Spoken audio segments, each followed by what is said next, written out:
Hello friends, आज हम बात करेंगे स्लिप रिंग क्या होती है, कहाँ पे इसे यूज़ करते हैं, इसकी मेंटेनेंस कैसे करते हैं और ये कौन से मटेरियल की बनी होती है और इसमें क्या क्या इशू मेंटेनेंस के दौरान या रनिंग के दौरान आते हैं। तो दोस्तों, सबसे पहले तो आप समझ लीजिए स्लिप रिंग क्या होती है। स्लिप रिंग एक इलेक्ट्रोमैकेनिकल डिवाइस है। ओके, समझ लीजिए जहाँ पे स्टेशनरी से रोटेटिंग स्ट्रक्चर में आपको पावर का ट्रांसफ़र करना हो वहाँ पे हम स्लिप रिंग लगाते हैं। जहाँ पे आपका रोटर घूम रहा है उसके अंदर पावर है और उस पावर को आपको बाहर लेना है, करंट को बाहर लेना है। तो अब आप केबल तो ऐसे जोड़ नहीं सकते, केबल साथ में घूम जाएगी, टूट जाएगी, तो हम स्लिप रिंग लगा देते हैं। स्लिप रिंग घूमती रहती है, उसके ऊपर हम कार्बन ब्रश विद होल्डर्स लगाते हैं।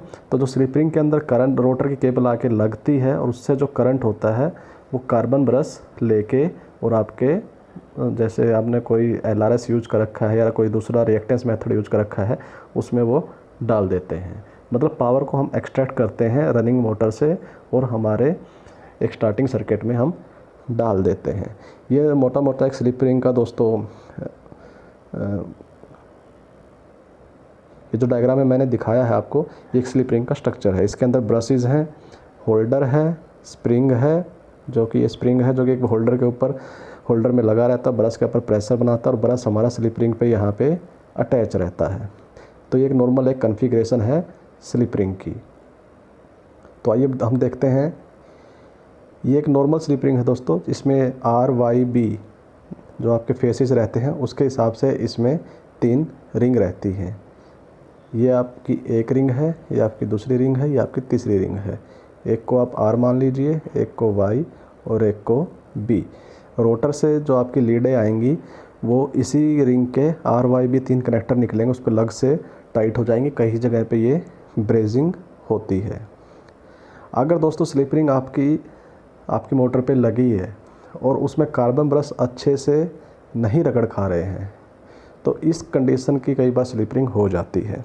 इस स्लिप रिंग में आप देखेंगे ऊपर की जो स्मूथ सरफेस है वो हट गई है और स्लिप रिंग का कलर भी चेंज हो गया, क्योंकि इस स्लिप रिंग में कार्बन ब्रश रोटर इसके स्लिप रिंग के साथ रगड़ खा के एकदम घिस गया था और उसकी जो लीड है वो स्लिप रिंग के साथ घिस गई थी, जिससे इसमें स्पार्क हो रहा था और इसके अंदर इसकी रफ सरफेस क्रिएट होगी। बाकी कार्बन ब्रश पे भी इम्पैक्ट आया है।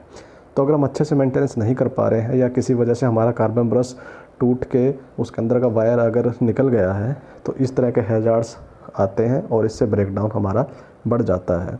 तो दोस्तों, ये जो हमारी स्लिप रिंग है ये कॉपर प्लस अलॉय जो ब्रॉन्ज फॉस्फोरस ब्रॉन्ज कैटेगरी में जो आता है उसकी बनी हुई है। इसमें 90% कॉपर हमारा जो है यूज़ हो रहा है। आजकल स्टेनलेस स्टील की स्लिप रिंग्स भी काफ़ी आ रही हैं और कॉपर और निकल की स्लिप रिंग भी काफ़ी आ रही हैं, जिसमें कॉपर 96% होता है और निकल 4% होता है। इस तरह से दोस्तों आपके कार्बन ब्रश प्लस होल्डर्स लगे रहते हैं। ये जो है ये हमारा होल्डर है और ये जो पत्ती आपको दिख रही है ये स्प्रिंग है जो एक कार्बन ब्रश के ऊपर प्रेशर बना के स्लिप रिंग पे रखता है। यहाँ पे आके हमारी रोटर की लीडें कनेक्ट होती हैं और ये जो स्लिप रिंग है ये LRS के थ्रू मोटर से कनेक्ट है। तो जब भी हमारी मोटर घूमती है तो जो रोटर में करंट प्रोड्यूस होता है दोस्तों स्लिप रिंग पे आता है। फिर एक कार्बन ब्रश के थ्रू ये हमारी आयरन की रिंग है इस पे आ जाता है जो कि स्टेशनरी है, सिर्फ स्लिप रिंग घूम रही है, कार्बन ब्रश वहीं पे है और इसके थ्रू फिर हमारा LRS में जाके ये शॉर्ट हो जाता है और एक सर्किट कंप्लीट करता है। ओके दोस्तों, तो मुझे जहाँ तक लगता है आपको स्लिप रिंग के बारे में एक आइडिया मिल गया होगा। आपको भी पता चल गया हो किस मटेरियल की बनी होती है। और अक्सर आप इंडस्ट्री में देखते हैं कि लोग कार्बन ब्रश निकाल के उसको साफ़ करके वापस लगाते हैं ताकि एक स्मूथ सरफेस हमारी बनी रहे, एक स्मूथनेस हमारी इसमें